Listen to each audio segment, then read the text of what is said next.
Dear students, कक्षा BSc भाग 2 विषय प्राणी शास्त्र, paper second, unit first, chapter first, जिसका टॉपिक है जनरल कैरेक्टर्स ऑफ हार्मोन्स या हार्मोन्स के सामान्य लक्षण अथवा हार्मोन्स के सामान्य गुण धर्म। इसके सेकेंड वीडियो लेक्चर में आज आपका स्वागत है। मैं हूं रविश दास, सहायक प्राध्यापक प्राणी शास्त्र, government GNA PG college Bhatapara, Chhattisgarh से। इसके पहले भाग के वीडियो में हम लोगों ने जो पढ़ा है वो है introduction and history of hormones, types and location of endocrine glands in the body, और इन एंडोक्राइन ग्लैंड से कौन से हार्मोन्स सीक्रेट होते हैं, उसके क्या कार्य हैं, और जो हार्मोन्स का कैटेगराइजेशन है उसे हमने एक बार ओवरव्यू के रूप में देखा है। अब इस सेकेंड पार्ट के वीडियो में हम आज पढ़ेंगे classification of hormones on the basis of chemical nature, और उनके जो कैरेक्टरिस्टिक्स हैं उसे हम पढ़ेंगे। Mechanism of hormonal action, general characters of hormones and the variations in the hormonal action, ये सब बिंदुओं पर आज हम चर्चा करेंगे। यहाँ तक हमने पिछले वीडियो में पढ़ा है कि जो हार्मोन्स का केमिकल नेचर के आधार पर जो कैटेगराइजेशन है वो बेसिकली 3 कैटेगरीज में बांटे जा सकते हैं। Steroid hormones which are basically derivatives of the cholesterol, amines और एमिनो एसिड डेरिवेटिव्स, और तीसरा है प्रोटीन्स और पेप्टाइड हार्मोन्स। तो जो पेप्टाइड हार्मोन्स होते हैं, जैसे कि यहाँ पर एग्जांपल के रूप में आपको दिख रहा है ऑक्सीटोसिन, इसमें शॉर्ट चेन एमिनो एसिड्स हैं। और जो प्रोटीन हार्मोन्स होगा, जैसे कि एग्जांपल के लिए यहाँ पर दिख रहा है ह्यूमन ग्रोथ हार्मोन का स्ट्रक्चर, ये लॉन्ग चेन एमिनो एसिड्स होते हैं, कॉम्प्लेक्स स्ट्रक्चर होता है इसका। कुछ किताबों में ये जो कैटेगराइजेशन है इसे 4 भागों में भी किया गया है।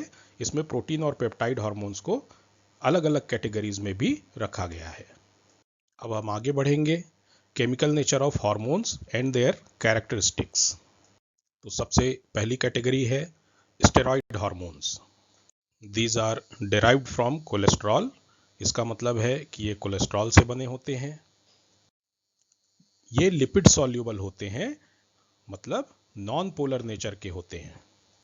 These circulate bound to transport proteins like albumin and globulin। इसका मतलब है कि स्रावित होने के बाद रक्त में जो प्लाज्मा प्रोटीन्स होते हैं, जैसे कि एल्ब्यूमिन एंड ग्लोब्यूलिन, उनके साथ ये बाइंड होकर के एक जगह से दूसरी जगह पर जाते हैं, ताकि वहाँ पर जाके ये अपने टारगेट सेल्स पर अपना इफेक्ट शो कर सके। इनएक्टिवेटिंग मॉडिफिकेशंस इन द लिवर। इसका मतलब है कि सीक्रेट होने के बाद जब ये पूरे बॉडी में सर्कुलेट हो रहे हैं तो एक समय ये लिवर के पास से भी गुजरता होगा। उस समय के जो लिवर सेल्स होते हैं वो इनको इनएक्टिवेट भी करते हैं। इसी के कारण जो हार्मोन्स हैं वो जब भी ज़रूरत पड़ता है वो सीक्रेट होते हैं, उसके बाद ये धीरे से एक्सक्रीट भी हो जाते हैं।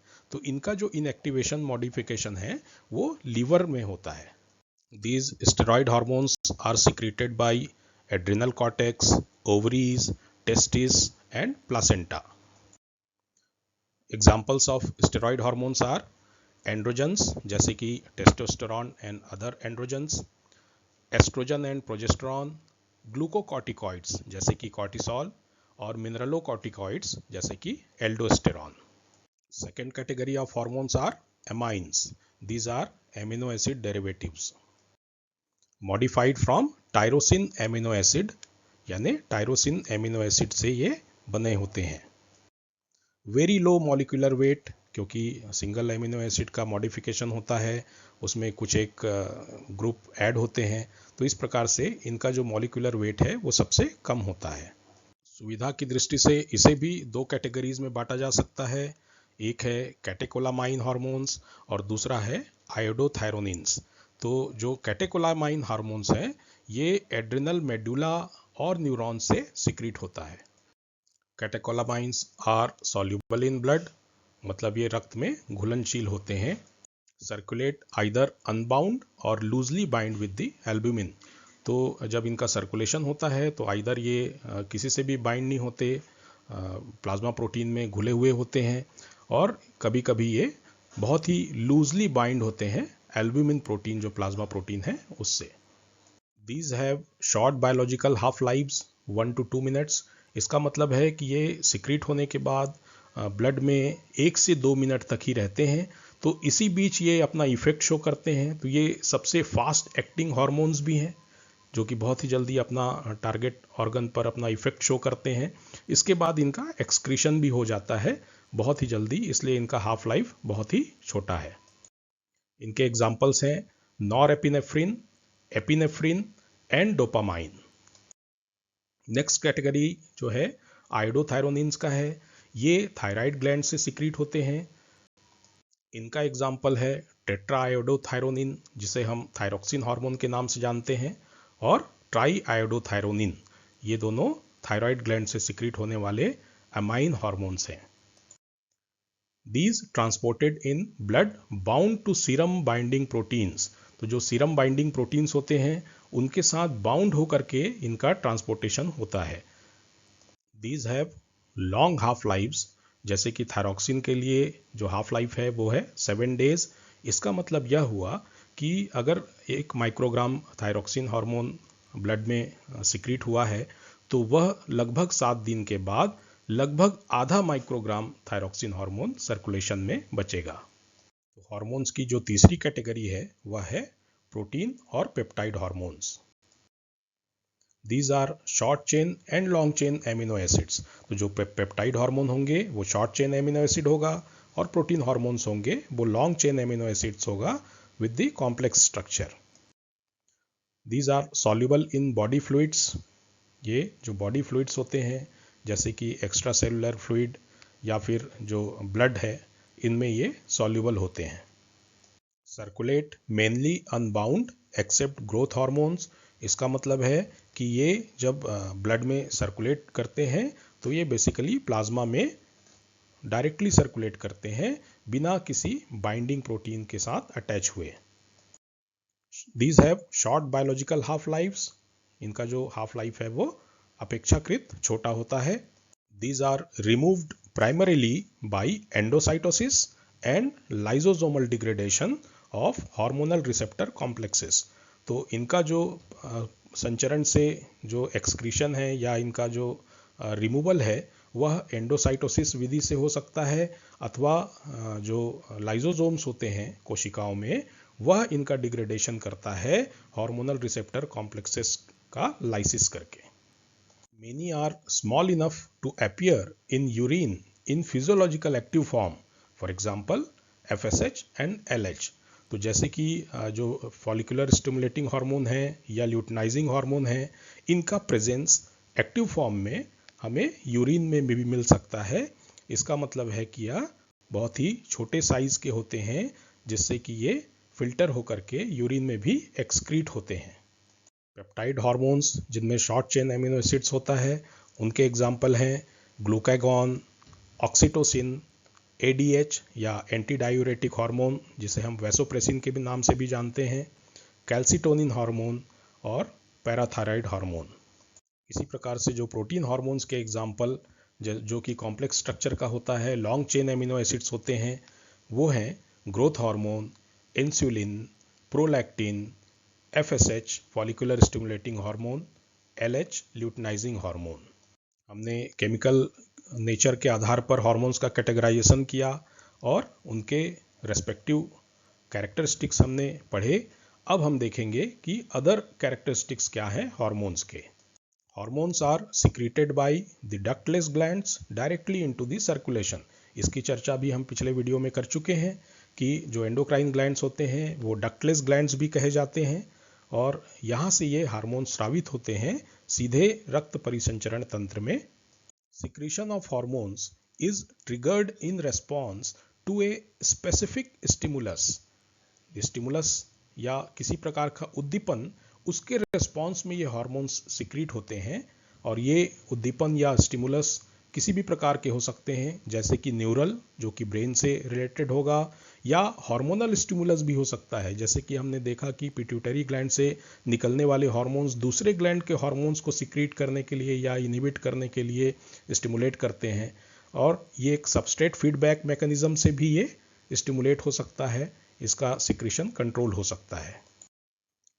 मॉलिक्यूलर्स are low molecular weight substances.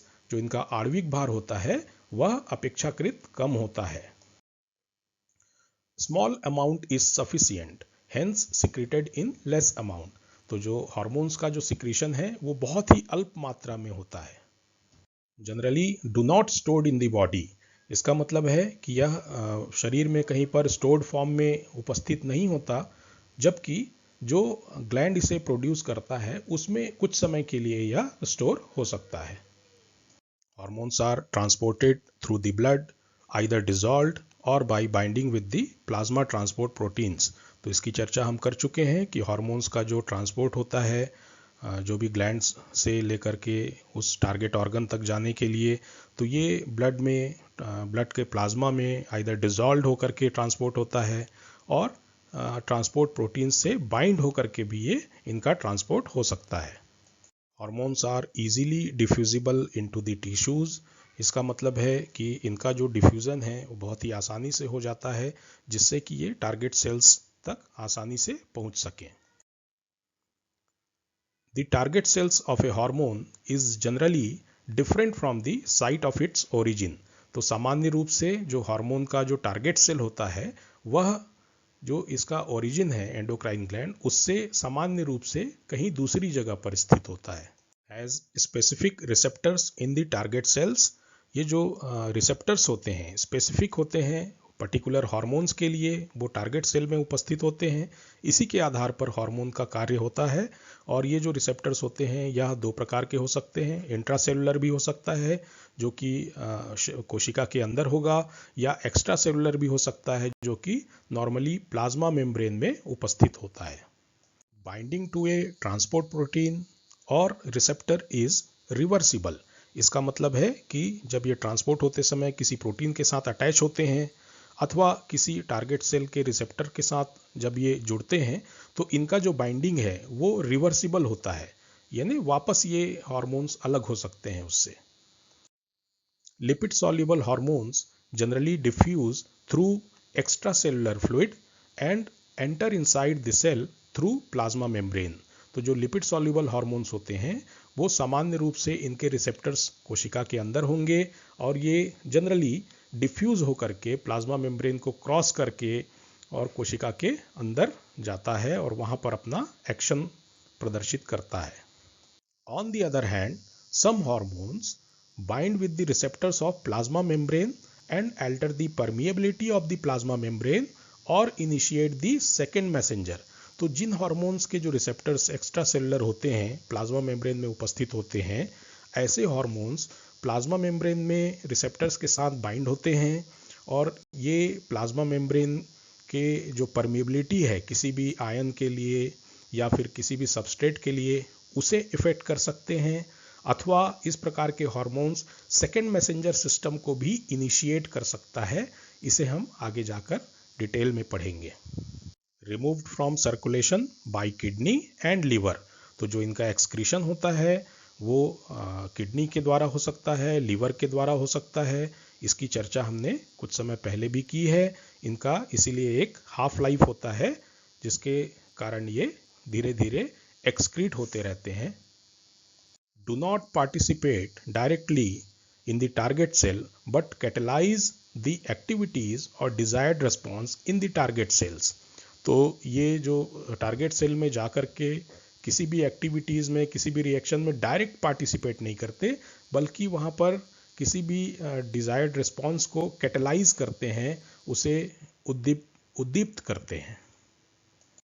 Some of the hormones work quickly, बहुत ही फास्ट एक्शन होता है, जैसे कि हम पहले भी चर्चा कर चुके हैं, जिनका है हाफ लाइफ 1 से 2 मिनट था, जैसे कि एपिनेफ्रिन हार्मोन है। While others work slowly for long time, जैसे कि थायरॉक्सिन हार्मोन, इनका जो हाफ लाइफ है वो लगभग 7 दिन का है।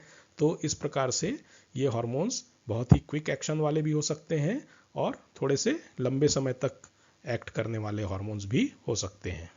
एक छोटी सी बात ध्यान देने वाली है कि जैसे जो नर्वस सिस्टम है उनका रिस्पॉन्स बहुत ही क्विक होता है, उसके कंपैरिजन में जो हार्मोन्स हैं वो थोड़े लंबे अवधि तक इनका एक्शन होता है। Hormones have a biological half-life after which it gets deactivated or excreted। तो इसकी भी चर्चा हम कर चुके हैं कि हर एक हार्मोन का एक बायोलॉजिकल हाफ लाइफ होता है जिसके दौरान लगभग उसकी मात्रा आधी रह जाती है। इस प्रकार से ये धीरे धीरे मात्रा में कम होता चला जाता है और इसलिए किसी भी एक्शन के लिए हार्मोन्स धीरे धीरे लगातार शरीर में सिक्रीट होते रहते हैं। Do not initiate a reaction but either enhances or inhibits the activity of the reaction. इसका मतलब है कि जो हार्मोन्स हैं वो किसी भी रिएक्शन को इनिशिएट भी नहीं करते। हमने पहले पढ़ा है कि ये रिएक्शन को कैटलाइज करते हैं एज ए कैटलिस्ट, मतलब एक प्रकार से हम इसे बायोलॉजिकल कैटलिस्ट भी कह सकते हैं। तो ये किसी रिएक्शन को इनिशिएट भी नहीं करते, केवल उसे या तो एनहेंस करते हैं या फिर उसे इनहिबिट करते हैं। Hormonal action is a part of the cell communication. तो जो कोशिकाओं के बीच जो कम्युनिकेशन है वो उसका एक पार्ट है हार्मोन। तो ये किसी भी स्टिमुलस के कारण ये सिक्रीट होगा और ये एक मैसेज को लेकर के जाता है टारगेट सेल तक। वहाँ पर जाके किसी भी एक्टिविटी को इनहिबिट करेगा या एनहेंस करेगा। तो इस प्रकार से ये एक सेल कम्युनिकेशन का भी माध्यम है। Mechanism of the hormonal action, इसका एक ओवरव्यू देखते हैं। Hormonal action is a part of the cell communication, अभी हमने चर्चा की है इस बात की। A signal in the form of hormones, तो हार्मोन्स के रूप में कुछ सिग्नल एंडोक्राइन ग्लैंड से सिक्रीट होगा। एक्टिवेट्स टारगेट सेल रिसेप्टर्स, तो ये ब्लड सर्कुलेशन सिस्टम के माध्यम से टारगेट सेल तक जाएगा, उसके रिसेप्टर से ये अटैच होगा, उसको एक्टिवेट करेगा। Activities in the target cell, इसका मतलब है कि जब हार्मोन किसी भी टारगेट सेल के रिसेप्टर के साथ बाइंड होता है, हार्मोन रिसेप्टर कॉम्प्लेक्स बनाता है, तो इसके कारण टारगेट सेल में कुछ एक्टिविटीज होते हैं। Functional response made by the target cell, तो इस एक्टिविटीज के माध्यम से जो भी पर्टिकुलर डिजायर्ड फंक्शनल रिस्पॉन्स है वह टारगेट सेल में हमको दिखाई देता है। Mechanism of hormonal action with respect to intracellular receptors, तो जिन कोशिकाओं में जिन टारगेट सेल्स में जो रिसेप्टर्स होते हैं इंट्रासेलुलर, वहाँ पर जो मैकेनिज्म होता है हार्मोनल एक्शन का उसे हम समझने की कोशिश करते हैं। Steroid hormones being lipid soluble easily diffuses across the plasma membrane, तो जैसे कि स्टेरॉइड हार्मोन होता है वो लिपिड सॉल्युबल होता है, इसलिए बहुत ही आसानी से ये प्लाज्मा मेम्ब्रेन से डिफ्यूज होकर के क्रॉस करके कोशिका के अंदर साइटोप्लाज्म तक पहुंच जाता है। Receptors are in the cytoplasm और न्यूक्लियस, तो ऐसे जो इंट्रासेलुलर रिसेप्टर्स होते हैं वो आइदर साइटोप्लाज्म में होगा अथवा न्यूक्लियस में भी हो सकता है। Bind with the receptor to form hormone receptor complex, सीधी सी बात है, हार्मोन रिसेप्टर के साथ बाइंड होगा और हार्मोन रिसेप्टर कॉम्प्लेक्स बनाता है। Above complex binds to a promoter near a hormonally regulated gene, तो ये जो हार्मोन रिसेप्टर कॉम्प्लेक्स है वो प्रमोटर के साथ में बाइंड होकर के जो हार्मोनली रेगुलेटेड जीन है, यानी जो पर्टिकुलर जीन है जिससे हम डिजायर्ड रिस्पॉन्स हमको प्राप्त होना है उसके पास ये बाइंड हो जाता है। RNA polymerase binds to the promoter before it transcribes genes, तो जो जीन्स होंगे जिनका ट्रांसक्रिप्शन होगा, मैसेंजर आरएनए बनेगा, तो यह प्रक्रिया शुरू करने से पहले जो आरएनए पॉलीमरेज एंजाइम होता है वह इस प्रमोटर से जाकर बाइंड होगा पहले और उससे इंफॉर्मेशन लेगा कि आगे क्या करना है, कौन सा जीन्स का ट्रांसक्रिप्शन करना है।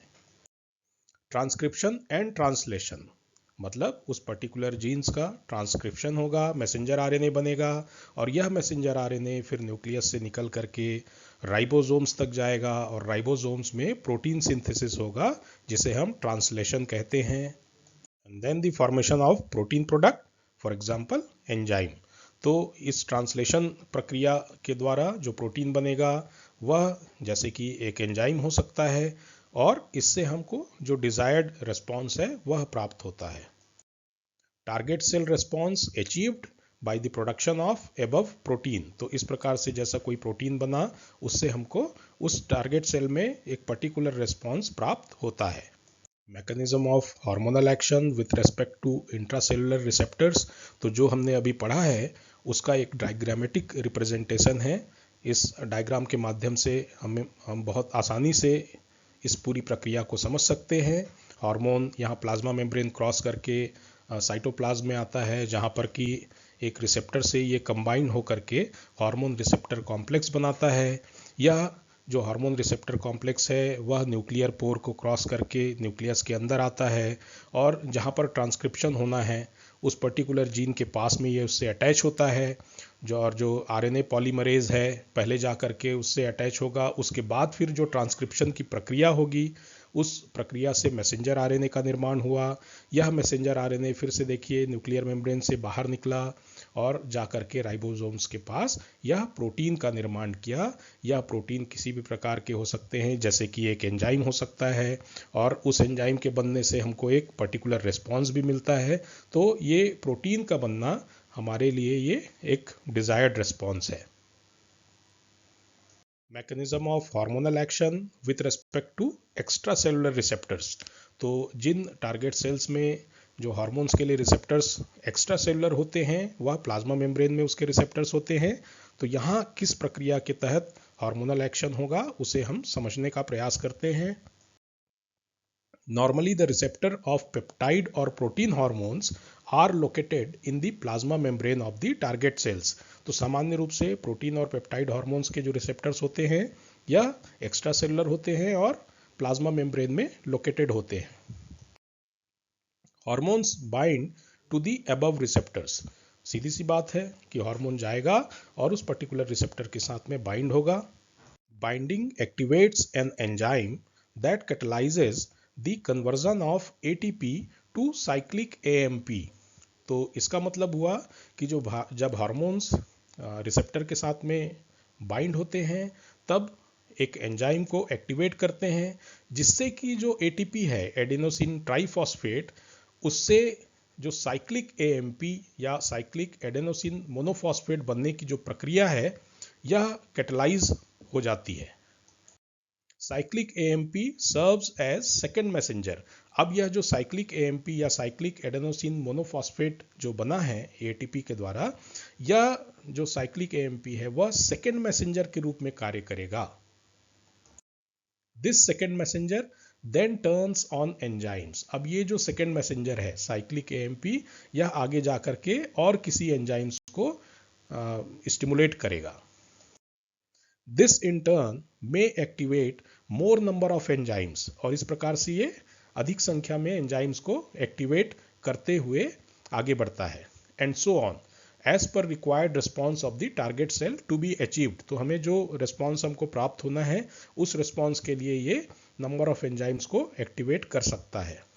For example, secretion of glucagon hormone by pancreas to raise the blood glucose level. तो जब ब्लड में ग्लूकोज का लेवल एक निश्चित मात्रा से कम होने लगता है तो एक फीडबैक रिस्पॉन्स के तहत जो पेनक्रियाज हैं उसके अल्फा सेल्स हैं उससे ग्लूकागॉन हार्मोन सिक्रीट होता है। और ये जो हार्मोन है यह शरीर के विभिन्न टिश्यूज़ में जा कर के ये एक्स्ट्रा सेलुलर रिसेप्टर्स के साथ कंबाइन होगा। वहाँ उसके कारण जो ATP से साइक्लिक AMP बनेगा। साइक्लिक AMP जो है सेकेंड मैसेंजर के रूप में कार्य करेगा, और जो कार्बोहाइड्रेट मेटाबॉलिज्म के कुछ एंजाइम्स हैं जिसके कारण ग्लाइकोजन से ग्लूकोज बनने की प्रक्रिया होगी, इनको एक्टिवेट करता है। और यह तब तक एक्टिवेट करता है जब तक कि पर्याप्त मात्रा में ग्लूकोज बन करके ब्लड सर्कुलेशन में ना आ जाए और ब्लड का ग्लूकोज लेवल फिर से जब तक ना बढ़ जाए। तो mechanism of hormonal action with respect to extra cellular receptors का डायग्रामेटिक रिप्रेजेंटेशन आप यहाँ पर देख सकते हैं। यहाँ जो वाटर सॉल्यूबल हार्मोन्स होते हैं वह मेम्ब्रेन इनसॉल्यूबल होता है। इसका मतलब जैसे इसके पहले हमने देखा था कि लिपिड सॉल्यूबल हार्मोन्स जो हैं वह मेम्ब्रेन प्लाज्मा मेम्ब्रेन को क्रॉस करके सेल के अंदर आ गए थे, लेकिन जो वाटर सॉल्यूबल होता है या जो पोलर हार्मोन्स जो होते हैं वह मेम्ब्रेन के लिए इम्परमिएबल होता है। तो मेम्ब्रेन में इसके जो रिसेप्टर्स होते हैं उससे बाइंड होते हैं। इस बाइंडिंग से जी प्रोटीन एक्टिवेट हो रहा है, या जो जी प्रोटीन है यह आगे जाकर एडिनाइलिल साइक्लेज का एंजाइम है उसे एक्टिवेट करता है, और एडिनाइलिल साइक्लेज नामक जो एंजाइम है वो एटीपी को साइक्लिक एएमपी में बदलने का कार्य करता है। इस प्रकार से ये एक messenger system, secondary messenger system को एक्टिवेट कर रहा है, और साइक्लिक एएमपी जो है सेकेंडरी मैसेंजर के रूप में कार्य करता है, या आगे जा कर के किसी प्रोटीन काइनेज को एक्टिवेट करेगा या किसी भी और अन्य एंजाइम्स को एक्टिवेट करता है। इस प्रकार से हमको उस पर्टिकुलर सेल में एक डिजायर्ड रिस्पॉन्स मिल सकता है। Mechanism of hormonal action with respect to some cells having receptors for steroid hormones at the plasma membrane। देखिए, जो स्टेरॉइड हार्मोन्स हैं वो लिपिड सॉल्युबल होते हैं, इन्हें सामान्य रूप से प्लाज्मा मेम्ब्रेन से अंदर चले जाना चाहिए, लेकिन कुछ कोशिकाओं में जो इनके रिसेप्टर्स होते हैं वो प्लाज्मा मेम्ब्रेन में भी होते हैं। तो ऐसे जो हार्मोन्स हैं वह किस प्रकार से कार्य करते हैं उसे थोड़ा सा समझ लेते हैं। In such case, it does not cause the change in gene expression। तो इसके पहले हमने जो देखा है कि जो लिपिड सॉल्युबल हार्मोन था वो प्लाज्मा मेम्ब्रेन से कोशिका के अंदर गया, वहाँ जा कर के ये जो पर्टिकुलर किसी जीन का ट्रांसक्रिप्शन और ट्रांसलेशन की प्रक्रिया है उसे प्रभावित किया। यहाँ पर जो एग्जाम्पल हम देख रहे हैं इसके द्वारा हमें समझना है कि इस प्रकार के अगर लिपिड सॉल्युबल हार्मोन्स हैं जैसे कि स्टेरॉइड हार्मोन्स, उनका अगर रिसेप्टर प्लाज्मा मेम्ब्रेन में है तो ये जीन एक्सप्रेशन को अल्टर ना करके किसी दूसरे विधि से डिजायर्ड एक्सप्रेशन को, डिजायर्ड इफेक्ट को हमको प्रदर्शित करेगा। Instead it triggers a faster response by way of second messenger or by altering the property of the membrane.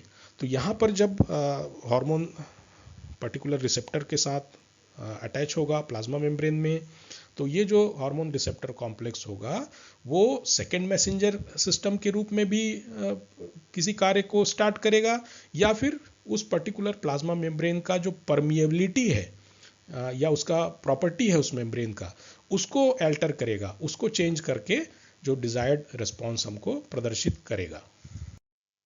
For example, aldosterone binds two membrane receptors on its target cells inside kidneys.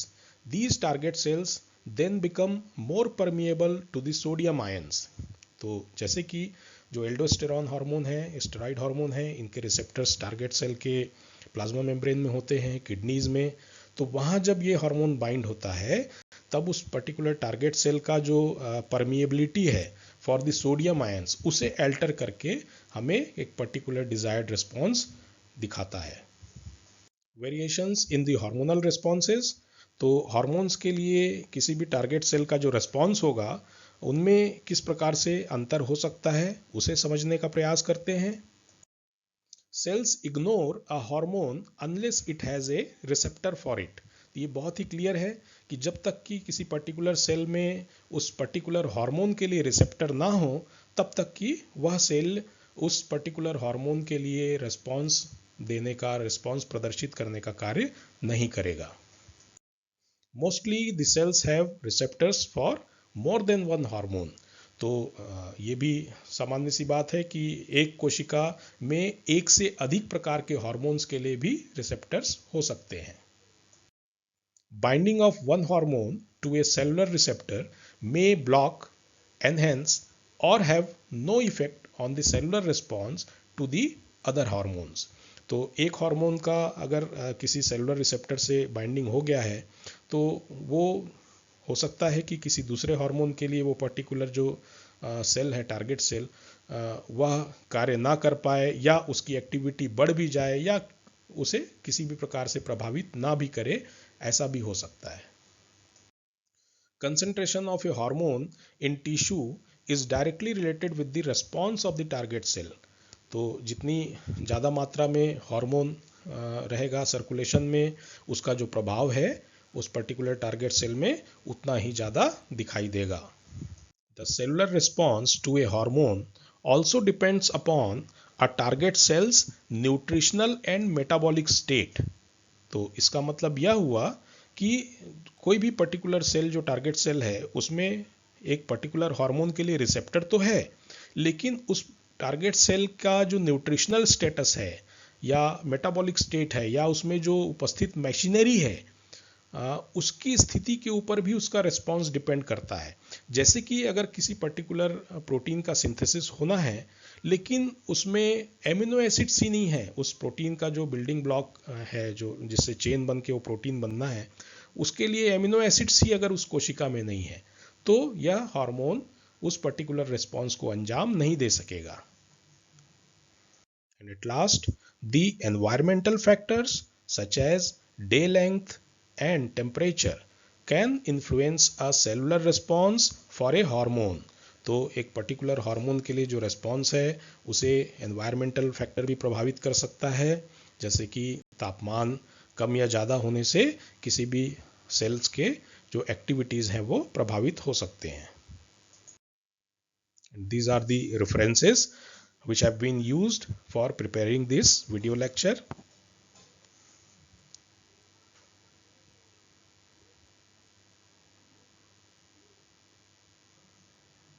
Syllabus का जो next unit है वह है hormonal receptors का।